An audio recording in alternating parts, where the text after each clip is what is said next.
স্বাগত।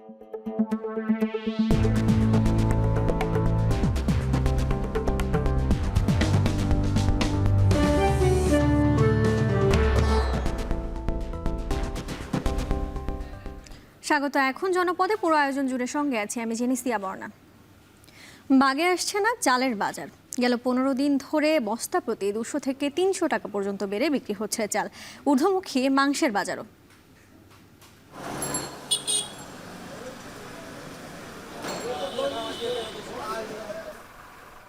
সংকট তো নাই, কিন্তু চাইলের দাম বাড়ে, বুঝি না কি জন্য বাড়ে, এবারে ওরা বলতে পারে। আমরা তো আনি, আমরা বাড়তি আনি, আমরা বাড়তি বেচতে হয়। এখন কমবে, স্বাভাবিক হয়ে যাবে, আস্তে আস্তে মাস পর্যায়ে আসবে। এখন আপনার আমদানি হচ্ছে, কর্পোরেট কোম্পানি চাউল কেনার কারণে চাউল দাম বাড়লো, না হলে চাউল দাম বাড়তো না। গরুর মাংস 750 টাকা কেজি প্রতিদিন গরুর মাংসের দাম বাড়ছে, ঠিক আছে, যে হারে বাড়ছে তা খাওয়া কঠিন ব্যাপার হয়ে যাবে। গরুর মাংস 600 750 ছিল, এখন বর্তমানে মনে করেন 750 760। গরিব মানুষের কোনোভাবে মাংস খাওয়া সম্ভব না। এখন জনপদে এ নিয়ে থাকছে বিস্তারিত।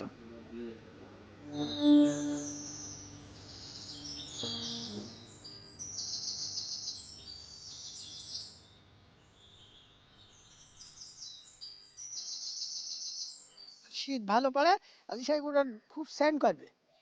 তাহলে তো গরম হয়, তাহলে স্যান্ড হবে না। ব্যাপারে ভেজাল, ঠিক আছে, ভালো গুড়, সঠিক গুড় দিলে পারে গুড় আর বেচা কেনা নেই, আর চিনি দিলে পারে গুড় বেচা কেনা, গুড় পরিষ্কার। সরাসরি গাছের কাছ থেকে আমরা গুড়টা কালেক্ট করি এবং নিজেই প্রসেসিং করি, যার কারণে আমরা 100% বিশুদ্ধতা নিশ্চয়তা দিতে পারি। চুয়াডাঙ্গার বাতাসে সুবাস ছড়াচ্ছে নতুন খেজুর গুড়। মধ্য মাখে খেজুর রস ঘিরে জমজমাট বাণিজ্য।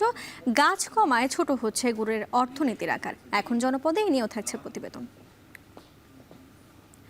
চট্টগ্রামের বাজারে এখনো বাড়তি দামে বিক্রি হচ্ছে চাল। গেল 15 দিন ধরে বস্তা প্রতি 200 থেকে 300 টাকা পর্যন্ত বেড়ে বিক্রি হচ্ছে চাল। আমদানির পরেও প্রভাব নেই বাজারে। বাজার পরিস্থিতি জানাতে চট্টগ্রামের কর্ণফুলী বাজার থেকে যুক্ত হচ্ছেন কাজী মাহফুজ।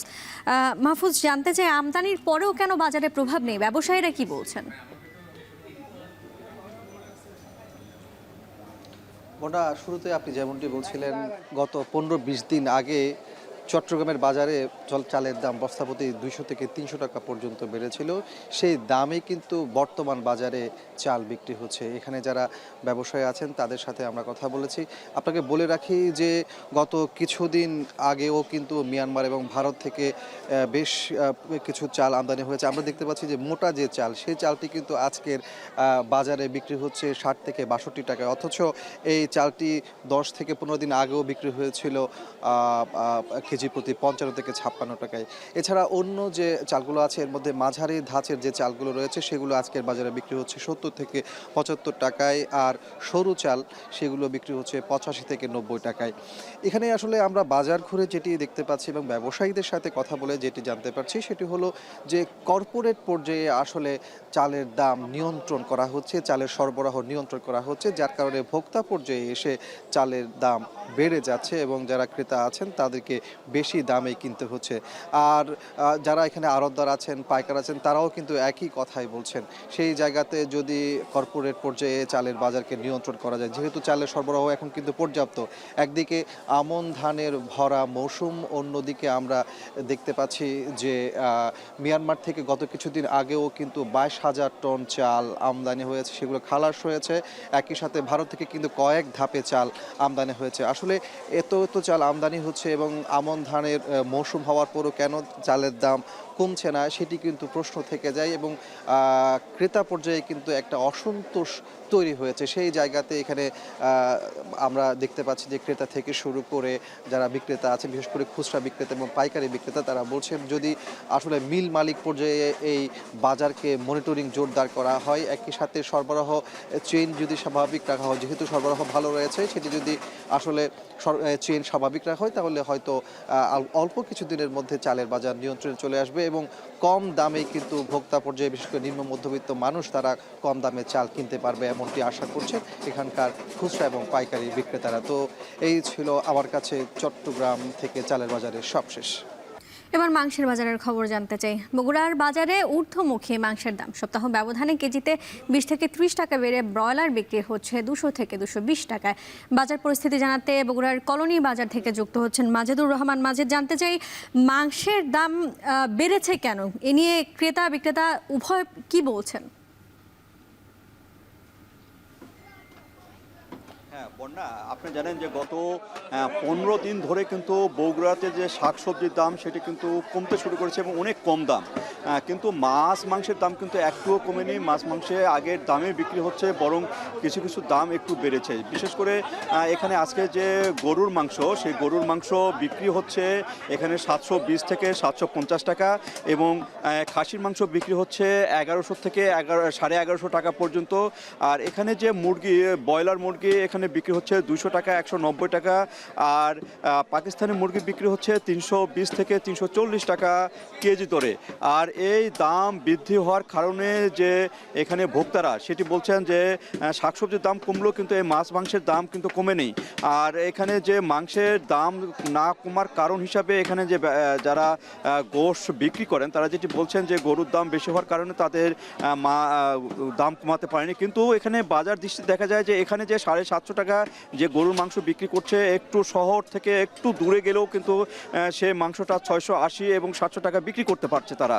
কিন্তু এখানে কোনো ক্রমে তারা দামটা কম হচ্ছে না। তারা বলছে যে এখানে ভালো গরু জবাই হয়, এই জন্য তাদের দাম বেশি। এইভাবে কিন্তু তাদের যে যুক্তি তারা কিন্তু উপস্থাপন করছেন। আর এখানে যদি মাছের বাজারের কথা বলা যায়, যে মাছের বাজারও কিন্তু কমেনি। মাছ যে 1.5 কেজি 2 কেজি ওজনের যে রুই মাছ সেটা কিন্তু 380 থেকে 350 টাকা কেজি দরে বিক্রি হচ্ছে। মির্গে মাছ কিন্তু 250 টাকা কেজি দরে বিক্রি হচ্ছে এবং অন্যান্য যে ছোট মাছ সেটি হলো 400 থেকে 600 টাকা কেজি দরে বিক্রি হচ্ছে। এইভাবে কিন্তু বেচা বিক্রি এই হাট বাজারগুলোতে চলছে। তবে এখানে শুধু এই মাছ মাংস না, কিছু কিছু দ্রব্য দামও কিন্তু বেড়েছে, বিশেষ করে সয়াবিন তেলের দামও কিন্তু বেড়েছে। তবে মাছ মাংসের যে বাজার, সেই বাজারে কিন্তু সামনের দিনগুলোতে কমবে এরকমও কিন্তু আভাস পাওয়া যাচ্ছে না। কারণটা এখানে যে মাছ মাংসের যারা এখানে যে মাছ মাংস বিক্রি করে তারা যেটি বলছেন যে এই মাংসটা কিন্তু যে কিনতে তারা ভালো বেশি পর্তা করতে পারছেন না, কম দামে কিনতে পারছেন না গরু। এই জন্যই কিন্তু তারা বলছেন যে মাংসের দাম তাদের বৃদ্ধি করতে হচ্ছে। তো এইভাবে কিন্তু মাছ মাংস বিক্রি হচ্ছে। তো এই ছিল আমার কাছে বন্যা বগুড়ার যে মাছ মাংসের হাট থেকে সর্বশেষ। বগুড়ার বাজার পরিস্থিতি জানছিলাম, এবার একটু মেহেরপুরের মাংসের বাজার পরিস্থিতি জানতে চাই। মুন্ডা, মেহেরপুরে কোন মাংসের দাম কেমন একটু জানতে চাই। বন্যা, আপনাকে আমি জানিয়ে রাখি, মেহেরপুরে কিন্তু সব ধরনের মাংসের বাজারই চড়া। আমি যদি আজকের কথা বলি, আজ মেহেরপুর বাজারে প্রতি কেজি গরুর মাংস বিক্রি হচ্ছে 750 টাকা করে, যেটি গত 15 দিন আগেও বিক্রি হয়েছে 700 থেকে 720 টাকা করে প্রতি কেজিতে, অর্থাৎ বেড়েছে 30 থেকে 50 টাকা করে। আবার খাসির মাংসের কথা যদি বলি, আজকের বাজারে খাসির মাংস বিক্রি হচ্ছে 1000 টাকা থেকে শুরু করে 1050 টাকা পর্যন্ত, যা গত এক সপ্তাহ আগেও ছিল 950 বা 900 টাকা করে। সেই ক্ষেত্রে প্রতি কেজি খাসির মাংস কিন্তু বেড়েছে 50 থেকে 100 টাকা করে। এছাড়াও আমি যদি বলি আপনাকে মুরগির বাজারের কথা, মুরগির বাজার কিন্তু প্রত্যেকটা মুরগির দামই কিন্তু ঊর্ধ্বমুখী। আমি মুরগি ব্যবসায়ীদের সাথে কথা বলেছি, তারা আমাকে জানিয়েছেন প্রতি কেজি ব্রয়লার মুরগি সপ্তাহের ব্যবধানে কেজিতে বেড়েছে 20 থেকে 30 টাকা করে। অর্থাৎ এক সপ্তাহ আগেও যে ব্রয়লার মেহেরপুর বাজারে বিক্রি হয়েছে 180 টাকা করে, সেটি আজকের বাজারে বিক্রি হচ্ছে 200 টাকা থেকে শুরু করে 220 টাকা পর্যন্ত। এছাড়াও সোনালী মুরগি কেজিতে 20 থেকে 30 টাকা বেড়ে আজকের বাজারে বিক্রি হচ্ছে 320 থেকে 330 টাকা। লেয়ার মুরগি বিক্রি হচ্ছে 300 থেকে 320 টাকা। দেশি মুরগি বিক্রি হচ্ছে 500 থেকে 550 টাকা করে, যেটি গত কয়েক সপ্তাহ আগেও 500 টাকার নিচে ছিল। এরকম সব ধরনের মুরগির দামই কিন্তু ঊর্ধ্বমুখী। আমি কয়েকজন ব্যবসায়ীর সাথে কথা বলেছি, তারা আমাকে জানিয়েছেন গরুর এবং খাসির এখন কিন্তু সিজন চলছে, বিশেষ করে বিয়ে এবং মুসলমানি সহ বিভিন্ন খানাতে, পিকনিক সহ বিভিন্ন খানাতে কিন্তু গরুর মাংসের চাহিদা বেড়েছে। সেই তুলনায় বাজারে কিন্তু মাংসের সরবরাহ একেবারেই কম, যার ফলে মাংসের বাজার ঊর্ধ্বমুখী। এছাড়াও আপনার মুরগির পোল্ট্রি ফিডের দাম বেড়ে যাওয়ায় মুরগির দাম ঊর্ধ্বমুখী। বর্ণা, এই ছিল আমার কাছে মাছ, মুরগি ও মাংসের সর্বশেষ পরিস্থিতি।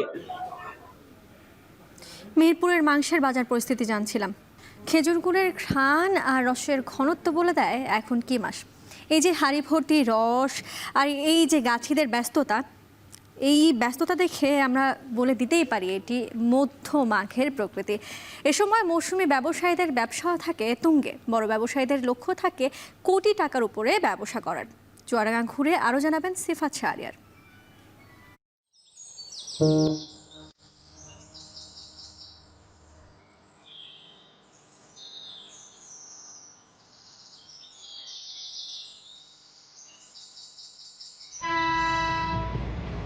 রাতের শেষ ট্রেন গন্তব্যে পৌঁছানোর আগেই শহরতলির গাছিরা মৃদু আলোয় খুঁজে নেয় তার রসে টইটুম্বুর খেজুর গাছ। কুয়াশা মারিয়ে গাছে গাছে হাড়ি নামানোর কাজ চলে ঘণ্টাখানেক। সূর্য উঁকি দিলে বাড়ে আরও তারা। প্রথম প্রহরে আমরাও ছুটলাম রসের খোঁজে। গন্তব্য চুয়াডাঙ্গার কোটালী গ্রাম। আমাদের যাত্রা বিরতি ৭০ বছর বয়সী আমচুর আলীর বাড়ির প্রাঙ্গণে। দুই ছেলেকে নিয়ে তখন খেজুর রস থেকে গুড় তৈরিতে ব্যস্ত তিনি। ৩ দশক ধরে এই কাজে যুক্ত তার পরিবার। আমাদের বংশ এই গাছ কেউ কাটিনি, আমি পয়লা এই ৩০ বছর কেটে এই গাছপালা ধরে কেটে এখন এই করি কমে এই খাচ্ছে। এই কম ব্যাপারে ভেজাল ঢুকে, ভালো গুড় সঠিক গুড় দিলে পারে গুড় আর বেচা কেনা নেই, আর চিনি দিলে পারে গুড় বেচা কেনা, গুড় পরিষ্কার। শীতের তীব্রতার সাথে বাড়ে তাদের ব্যস্ততাও। জানান গুড়ের মান তাপমাত্রার সমানুপাতিক। অগ্রহায়ণ থেকে রস সংগ্রহ শুরু হলেও পৌষ মাঘে যৌবনে পা দেয় খেজুর গাছ। এই 2 মাসে গুড়ের উৎপাদন হয় সর্বোচ্চ, আয়ও বাড়ে কয়েক গুণ। 10-12 বছর বয়সে আমি স্কুলে লেখাপড়া করিনি, আমার আব্বার পেছনে আমি ঘুরি এই গাছ কাটি। এখন আমার আব্বা পারে না গাছ কাটতে, এখন আমরা এই গাছটা কাটা শিখেছি, আমরা কাটি এই গাছটা। যদি শীত ভালো পড়ে তাহলে সেই গুঁড়ো খুব সেন্ট করবে, তাহলে যদি গরম হয় তাহলে সেন্ট হবে না। আর ভোরবেলা গাছটা খুলে ফেলতে হবে, যদি গাছ খোলা ধরো রোদের তাপমাত্রা বেড়ে যায় তাহলে সেদিনকার গুড় আর ভালো হবে না। মাঘ মাস আর পুষ মাস আমাদের কেটে এই মৌসুমটা খুব ভালো হয়। এই মৌসুমটা গাছ কাটাও ভালো, গুড় রসের দামও আমরা ভালো পাই। 25টা গাছ কাটিছি, 25টা ভাট দিয়ে, 25টাই সাইডে রস হয়েছে। সতর্ক থাকি যাতে পাখি টাকি না বসে, ঝাপ টাপ দিয়ে এইভাবে রাখা হয়, রেখে ওইভাবে কাটা হয়। গুড় তৈরির পর সংরক্ষণের দায়িত্বে থাকে ঘরের বোঝিরা। মানের উপর সংরক্ষণের সময়সীমা। আগে শহরতলির হাট কিংবা পড়শি গ্রামে বিক্রি হলেও নতুন মাত্রা যোগ করেছে অনলাইন। এই কুড়ে ঘর থেকে অট্টালিকায় পৌঁছায় খেজুরের ঘ্রাণ। এই মৌসুমে 2 কোটি টাকা ব্যবসার আশা বড় ব্যবসায়ীদের। সরাসরি গাছের কাছ থেকে আমরা গুড়টা কালেক্ট করি এবং নিজেই প্রসেসিং করি, যার কারণে আমরা 100% বিশুদ্ধতা নিশ্চয়তা দিতে পারি। এই সিজনে মানে আমার টার্গেট তো মনে করেন 3 মাসের টার্গেট 2 কোটি টাকার গুড় ব্যবসা আশা করছি। আমচুর আলীর বাড়ির আঙ্গিনা থেকে ফেরার পথে সূর্য ডুবি ডুবি। পথে আবার দেখা গাছিদের সাথে। সূর্য ডোবার সময় ফের ব্যস্ততা বাড়ে গাছিদের। বলা হচ্ছে শুধুমাত্র এই চুয়াডাঙ্গা জেলাতেই রয়েছে এমন 2,70,000 খেজুর গাছ, যার থেকে এবারের গুড় উৎপাদনের লক্ষ্যমাত্রা 3,500 মেট্রিক টন। যদিও গ্রামীণ ঐতিহ্যবাহী এই শিল্পের আকার বাড়ার পরিবর্তে উল্টো কমছে। পাশাপাশি গাছ কমার কারণে গাছিরা পেশা বদল করছে। বিশেষজ্ঞরা মনে করছেন এই শিল্পকে বাঁচাতে এখনই নিতে হবে দীর্ঘমেয়াদী উদ্যোগ। সিফাত শাহরিয়ার, এখন চুয়াডাঙ্গা। কুড়িগ্রাম সরকারি কলেজ মাঠে অনুষ্ঠিত হচ্ছে জামায়াতে ইসলামের কর্মী সম্মেলন। সেখানে বক্তব্য রাখছেন জামায়াতে ইসলামের আমির ডক্টর শফিকুর রহমান। সরাসরি যুক্ত হচ্ছি সেখানে। সম্মানিত অতিথিবৃন্দ, বিভিন্ন রাজনৈতিক, ধর্মীয় ও বন্ধু সংগঠনের সম্মানিত নেতৃবৃন্দ, বিভিন্ন ধর্মের সম্মানিত বিশিষ্ট ব্যক্তিবর্গ, নেতৃবৃন্দ, আমার প্রিয় সহকর্মীবৃন্দ এবং সাংবাদিক বন্ধুগণ, আমি আল্লাহ তাআলার শুকরিয়া আদায় করছি ফেলানিয়ার বাসন্তীদের স্মৃতি বিজড়িত কুড়িগ্রামে উন্মুক্ত ময়দানে দুটি কথা বলার জন্য আল্লাহ তাআলা আপনাকে আপনাদের সামনে দাঁড়ানোর তৌফিক দান করেছেন। আলহামদুলিল্লাহ রাব্বিল আলামিন। 1 বছর আগেও বাংলাদেশের জনগণ, মুক্তিপাগল জনগণ এটা চিন্তাই করতে পারেনি, বরঞ্চ লাখো লাখো মানুষ নির্যাতনের শিকার ছিল। হাজার হাজার আলেম ওলামা, রাজনৈতিক নেতৃবৃন্দ, কর্মী সমর্থক দিয়ে বাংলাদেশের সবগুলা জেলকে ভরে রাখা হয়েছিল। 2006 সালের 28 অক্টোবর লগি বইটার তাণ্ডব চালিয়ে বাংলাদেশের রাজধানী ঢাকায় স্পষ্ট দিবালুকে জিরো পয়েন্টের কাছাকাছি পল্টন ক্রসিংয়ে আল্লাহ তাআলার বান্দা 6 জন নিরীহ মানুষকে সেদিন হত্যা করা হয়েছিল। নিতর দেহের উপর দাঁড়িয়ে তারা পৈশাচিক নৃত্য করেছিল। তাদের কলিজা খোলেনি, চোখে লজ্জা লাগেনি, কোনো কিছুর পরোয়া করেনি, আল্লাহকে ভয় করেনি। পরবর্তী পর্যায়ে তারা দেশকে অস্থির করেছিল। তাদের কারণেই 1/11 তৈরি হয়েছিল। মঈনুদ্দিন ফখরুদ্দিনরা ক্ষমতায় এসেছিল দুর্নীতির বিরুদ্ধে জিহাদ করার ঘোষণা দিয়ে। শেষ পর্যন্ত নিজেদেরই অবস্থা, তারা দুর্নীতিতে আকণ্ঠ নিমজ্জিত হয়ে গিয়েছিল। মানুষ তাকে ঘৃণা করতে শুরু করলো। তারা তখন বাঁচার জন্য নিরাপদ রাস্তা বা সেফ এক্সিট খুঁজতে থাকলো। 2 জন নেত্রী 2টা জোটের তখন নেতৃত্ব দিচ্ছিলেন। একজনকে তারা জানতে চাইল যদি তার জোট ক্ষমতায় আসে তাহলে তারা যে সমস্ত কীর্তিকাণ্ড করেছে সেইগুলা নিয়ে কোনো প্রশ্ন তুলবে কিনা এবং তাদের কাজের বৈধতা দিবে কিনা। তিনি জবাব দিয়েছিলেন, জনগণের ম্যান্ডেটে নির্বাচিত জনপ্রতিনিধিদের এই সংসদে বসে এই ব্যাপারে সিদ্ধান্ত নেবে। আরেকজনের কাছে গিয়ে বলেছিল, আপনি আমাদেরকে কিভাবে দেখবেন?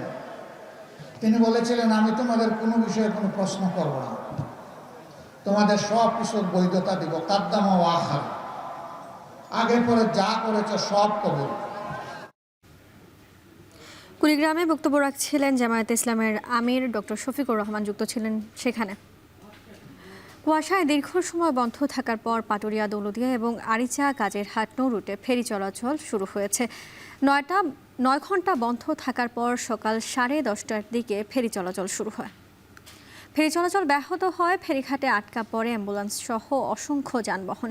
বাংলাদেশ অভ্যন্তরীণ নৌ পরিবহন কর্তৃপক্ষ জানায়, বৃহস্পতিবার রাত 1:30টা থেকে নদীতে কুয়াশার তীব্রতা বাড়তে থাকে। এতে নৌপথের মার্কিং পয়েন্ট অস্পষ্ট হয়ে গেলে আরিচা কাজিরহাট ও পাটুরিয়া দৌলতদিয়া নৌপথে ফেরি চলাচল বন্ধ করে দেওয়া হয়।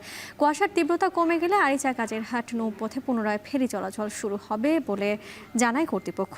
এদিকে রাত 1টা থেকে বন্ধ রয়েছে শরীয়তপুর চাঁদপুর নৌপথের ফেরি চলাচল। এতে পারাপারের অপেক্ষায় রয়েছে যানবাহন বোঝাই 2টি ফেরি।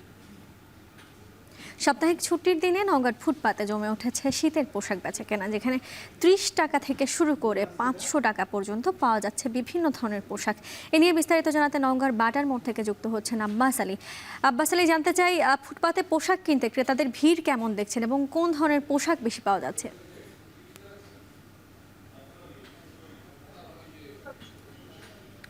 বন্যা মৌসুমের শেষ সময় এসে শীতের তীব্রতা কিছুটা বেড়েছে। গত 3 দিন থেকে নওগাঁয় আসলে সূর্যের দেখা মিলছে না, কুয়াশায় ঢাকা রয়েছে সকালে সূর্য। এখন পর্যন্ত আসলে আমরা সূর্যের দেখা মেলেনি, তবে গতকাল বিকেলে কিছুটা সূর্যের দেখা মিলেছিল এবং সারাদিন বলা যায় যে শিশিরের ভেজা যে একটা টিপটিপটি করে শিশিরগুলো খুলে পড়ছিল। তো যেহেতু আজকে সাপ্তাহিক শুক্রবার ছুটির দিন, আর এই ছুটির দিন হওয়ার কারণে বিভিন্ন যে আভিজাত্য দোকানগুলো রয়েছে সেগুলো বন্ধ রয়েছে। আর এই সুযোগে এই দোকানগুলোর সামনে ফুটপাত দখল করে যারা পুরাতন এবং নতুন পোশাক রয়েছে তারা আসলে তাদের যেসব মালামাল রয়েছে, শীতের যেসব গরম পোশাক রয়েছে সেগুলো দিয়ে দোকানগুলো পসরা সাজিয়ে বসেছেন। বলা যায় যে এখানে পুরনো যেসব পোশাক রয়েছে, রুলের যেসব মোটা এবং গরম পোশাক রয়েছে, মেয়েদের বিশেষ করে কার্ডিগান বা জাম্পার রয়েছে সেগুলো পাওয়া যাচ্ছে 30 টাকা থেকে শুরু করে 150 টাকা পর্যন্ত, এবং নতুন পোশাক এগুলো পাওয়া যাচ্ছে 250 থেকে 400 টাকা পর্যন্ত। এবং ছেলেদের যেসব বা পুরুষদের গরম পোশাক আর জ্যাকেট একটু মোটা রয়েছে সেগুলোর দাম 700 টাকা থেকে শুরু করে 900 টাকার মধ্যে পাওয়া যাচ্ছে। তবে বাচ্চাদের যেসব পোশাক রয়েছে, পায়জামা, সেগুলো 50 থেকে 100 টাকার মধ্যে পাওয়া যাচ্ছে। এবং জ্যাকেট যেগুলো রুলের বা সুতার যেসব পোশাক রয়েছে সেগুলো 150 থেকে 300 টাকার মধ্যেই মিলছে। এবং টুপি মিলছে 50 থেকে 100 টাকার মধ্যে। যেহেতু সাপ্তাহিক ছুটির দিন এবং প্রচন্ড আসলে 3 দিন থেকে শীত যাচ্ছে, আর এই বিশেষ করে নিম্ন এবং মধ্যবিত্ত আয়ে যারা মানুষ রয়েছে তারা এই সব পোশাক কিছুটা কম দামে পাওয়ার আশায় এই ফুটপাতের দোকান থেকে কিনছেন। এবং ফুটপাতের এইসব দোকানে কেনার জন্য আসলে দেখা যাচ্ছে হুমড়ি খেয়ে পড়ছে নিজেদের পছন্দ মতো তারা এই সব দোকান থেকে তারা পোশাক কিনছেন। বলা যায় যে প্রতি এই শুক্রবার ছুটির দিন হওয়ার কারণে 10টার পরে সব দোকান বসে এবং রাত 8টা-9টা পর্যন্ত চলে, এবং প্রায় 50টি দোকান এখানে অংশ নিয়েছে এবং তাদের বেচাকেনা চলে যে প্রায় 5 লাখ টাকার উপর বেচাকেনা হয় বলে জানিয়েছেন। সব মিলে তো এই ছিল আমার কাছে শীতের পোশাক নিয়ে সব শেষ। নওগাঁ থেকে যুক্ত ছিলেন আব্বাস আলী। ছুটির দিনে পর্যটকের পদচারণায় মুখর সৈকত নগরী কক্সবাজার। পর্যটক সমাগম বাড়ায় মৌসুম শুরুর থেকেই চাঙ্গা স্থানীয় ব্যবসা বাণিজ্য। এর মধ্যে ভাড়া হয়েছে হোটেল রিসোর্টের অধিকাংশ কক্ষ। বিস্তারিত জানাতে সৈকতের সুগন্ধা পয়েন্ট থেকে যুক্ত হচ্ছেন মন্তোষ বেদজ্ঞ। মন্তোষ, জানতে চাই পর্যটকের সমাগম কেমন দেখছেন এই মুহূর্তে এবং ব্যবসা বাণিজ্যের সব খবর জানাবেন।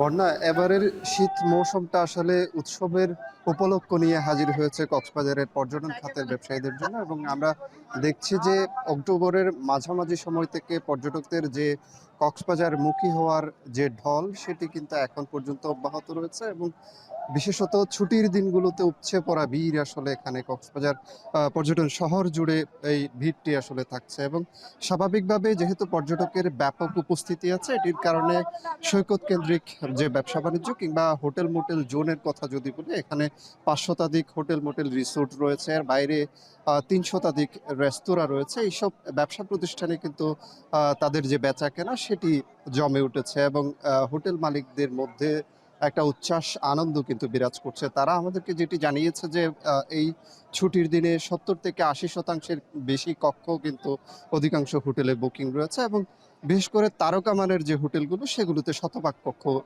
বুকিং থাকার কথা তারা আমাদেরকে জানিয়েছে। এখানে সৈকতে যারা ক্ষুদ্র ফটোগ্রাফার রয়েছেন, ভ্রাম্যমাণ হকার রয়েছেন, জেটিস্কি চালক কিংবা বিচ বাইক চালক রয়েছেন, টিউব ব্যবসায়ী রয়েছেন, তারাও কিন্তু তাদের যে স্বস্তি আনন্দ সেটি আমাদের কাছে প্রকাশ করেছেন। এখানে শীত মৌসুমটি আসলে পর্যটকদের বেশি টানে, যেহেতু সাগর এই মৌসুমে কিছুটা শীতল থাকে, এবং সমুদ্রের যে বড় আকারের ঢেউ, গ্রীষ্ম মৌসুমে যেটি বড় আকারের ঢেউ আসলে এখানে চোখে পড়ে, সেটি কিন্তু এই শীত মৌসুমে তুলনামূলকভাবে ঠান্ডা থাকে বলে এখানে নিরাপদে গোসলের যে বিষয়টি পর্যটকদের, সেটি কিন্তু পর্যটকরা বেশ উপভোগ করেন। এবং আমরা সৈকত সাগর তীর জুড়েই দেখছি যে প্রচুর পর্যটকের উপস্থিতি, এবং তারা পরিবারের সদস্যদের নিয়ে, বন্ধু বান্ধবকে নিয়ে কিংবা প্রিয়জনকে সাথে নিয়ে তারা এখানে অত্যন্ত আনন্দের সাথে আসলে সময় কাটাচ্ছেন। পর্যটকদের কেউ জেটিস্কিতে চড়ছেন, ঘোড়ায় চড়ছেন,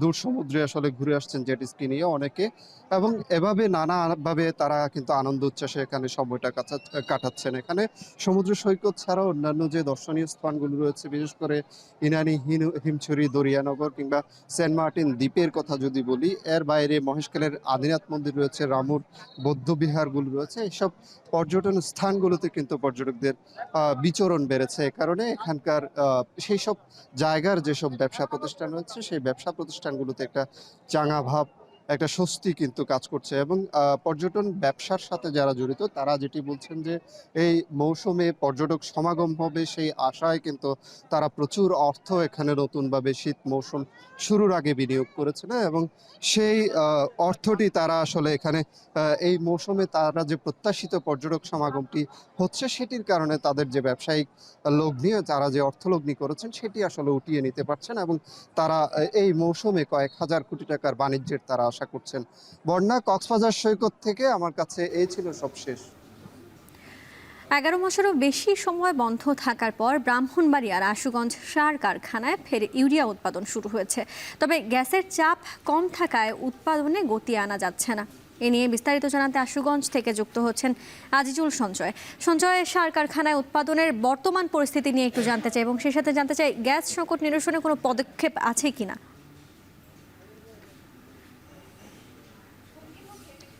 বর্ণা, তার আগে আপনাকে জানিয়ে রেখে যে গেল কয়েক বছর ধরে কিন্তু এই গ্যাসের সংকটের কারণে সরকারের লক্ষ্যমাত্রা অনুযায়ী ইউরিয়া সার উৎপাদন করতে পারছে না এই আশুগঞ্জ সার কারখানা কর্তৃপক্ষ।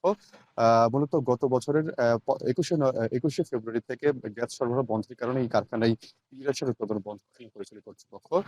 পরবর্তীতে গেল 15 নভেম্বর এখানে গ্যাস সরবরাহ শুরু করা হয়। তবে আসলে যেহেতু বেশ কয়েকটি ধাপের মধ্য দিয়ে এই ইউরিয়া সার উৎপাদন করতে হয়, সেক্ষেত্রে আসলে সবগুলো ধাপ অতিক্রম করে গতকাল রাত 8:30 থেকে এই সার কারখানাটিতে আবারও ইউরিয়া সার উৎপাদন শুরু হয়েছে। তবে এখন যে সমস্যাটি যেটি হচ্ছে যে আসলে এই সার কারখানায় পরিবহন উৎপাদন কার্যক্রম চালাতে গেলে প্রতিদিন অন্তত 48 মিলিয়ন ঘনফুট গ্যাসের প্রয়োজন হয়, এবং যে গ্যাসের আসলে চাপ প্রয়োজন 40 থেকে 42 বার চাপ প্রয়োজন হয়। তবে এখন যেই পরিমাণ চাপে গ্যাস আসলে এখানে সরবরাহ করা হচ্ছে সেটি 30 থেকে 33 পর্যন্ত বলে আমরা এখানকার কর্তৃপক্ষের সঙ্গে কথা বলে জানতে পেরেছি, যার ফলে আসলে এখন যে উৎপাদনের যে গতি কিন্তু আনা যাচ্ছে না। তবে আসলে আপনি যদি জানতে চেয়েছেন বর্ণা আসলে এখানকার কর্তৃপক্ষ কোনো ব্যবস্থা নিয়েছে কিনা, আমরা গ্যাসের যে আসলে বিতরণ কর্তৃপক্ষ আছে তাদের সঙ্গে আমরা কথা বলেছিলাম। তারা বলছেন যে আসলে স্বাভাবিকভাবে এখন যেহেতু শীতকাল, এই শীতকালে গ্যাসের চাপ কিন্তু কিছুটা কম থাকে, যার ফলে আসলে এখন এখানে এই যে গ্যাস এই যে সার কারখানা কর্তৃপক্ষের যে চাহিদা অনুযায়ী আসলে চাপ দিয়ে কিন্তু এখন এখানে গ্যাস সরবরাহ করা যাচ্ছে না। তবে তারা আশা করছেন যে হয়তো আগামী 1-1.5 মাসের মধ্যেই এই গ্যাসের যে সংকট আছে অর্থাৎ চাপের যে সমস্যা সেটি কিন্তু কেটে যাবে বলে তারা আশা করছেন। একটু জেনে রাখি বর্ণা, এই আশুগঞ্জ সার কারখানাটিতে কিন্তু 1983 সালে বাণিজ্যিকভাবে ইউরিয়া সার উৎপাদন শুরু হয়, এবং এখানকার উৎপাদিত সার কুমিল্লা, চাঁদপুর, ব্রাহ্মণবাড়িয়া, সুনামগঞ্জ, হবিগঞ্জ সহ অন্তত 7টি জেলায় কিন্তু সরবরাহ করা হয় বলে আমরা এখানকার কর্তৃপক্ষের সঙ্গে কথা বলে আমরা জানতে পেরেছি। এবং এই সার কারখানাটি কিন্তু প্রতিদিন অন্তত 1100 টন ইউরিয়া সার উৎপাদনে সক্ষম। তবে যেহেতু এই সার কারখানার যেসব যন্ত্রপাতি আছে সেগুলো বেশ পুরনো এবং এগুলোর আয়ুষ্কাল ফুরিয়ে গিয়েছে, যার ফলে এখন স্বাভাবিকভাবেই কিন্তু এই ইউরিয়া সার উৎপাদনের যে সক্ষমতা সেটি কিন্তু হ্রাস পেয়েছে।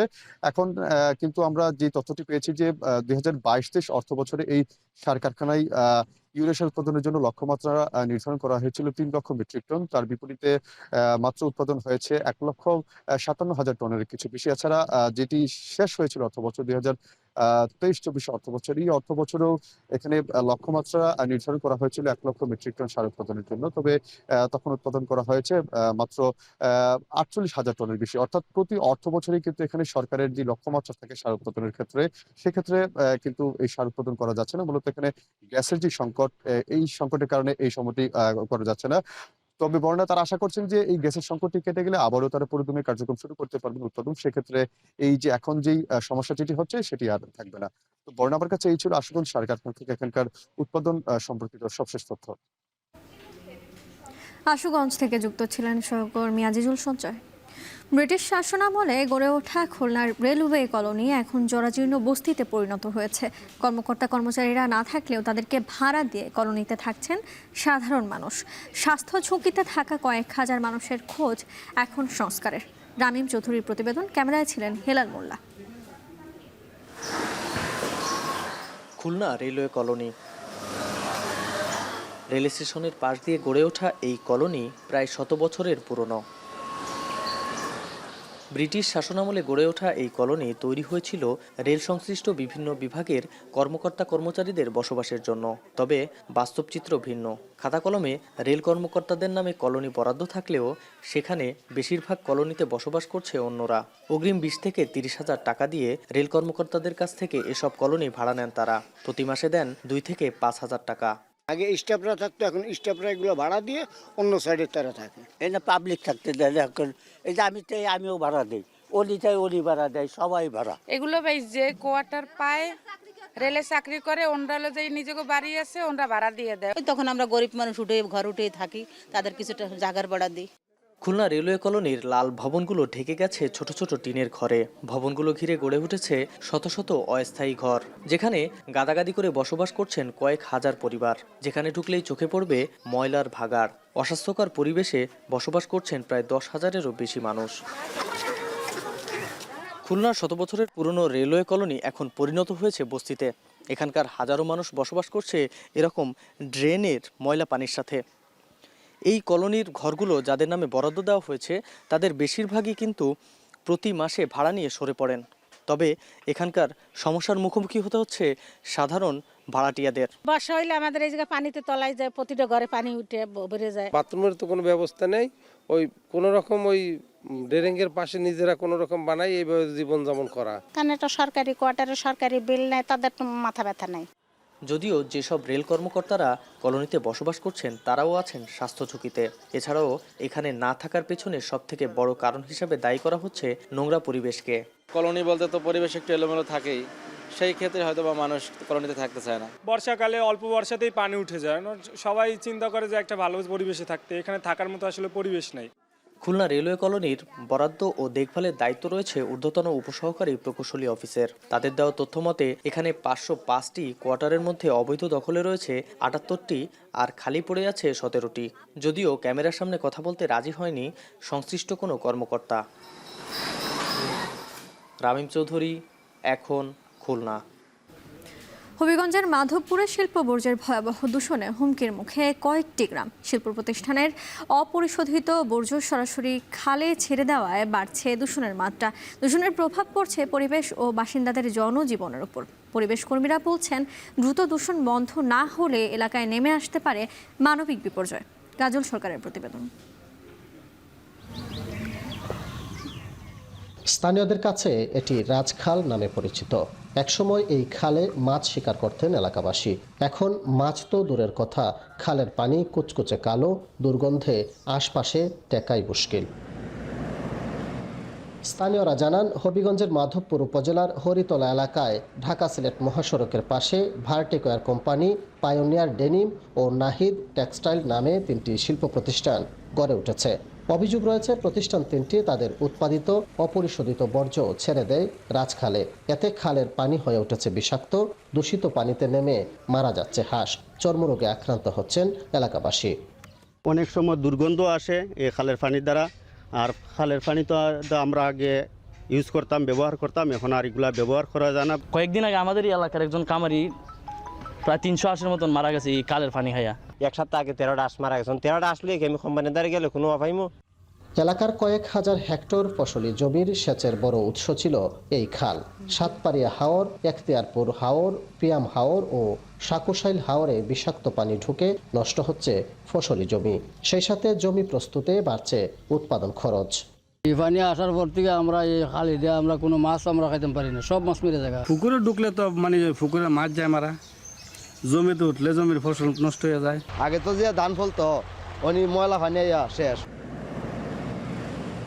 এলাকাবাসীর অভিযোগ, দূষণের বিরুদ্ধে প্রতিবাদ করলে কারখানার পক্ষ থেকে নানাভাবে হুমকি দেয়া হয়। প্রতিবেদনের তথ্য সংগ্রহের সময় ঘটনাস্থলে 2 ব্যক্তি উপস্থিত হয়ে নিজেদের রাজনৈতিক পরিচয় দিয়ে কারখানার পক্ষে সাফাই গাওয়ার চেষ্টা করেন। লক্ষ লক্ষ মানুষ কাজ করতেছে, কর্মস্থান আছে, অনেক মানুষ প্রতিষ্ঠিত হচ্ছে, অনেক মানুষের ব্যবসা করতেছে, অনেক মানুষের চাকরি করতেছে, বাট পানিটা কালো।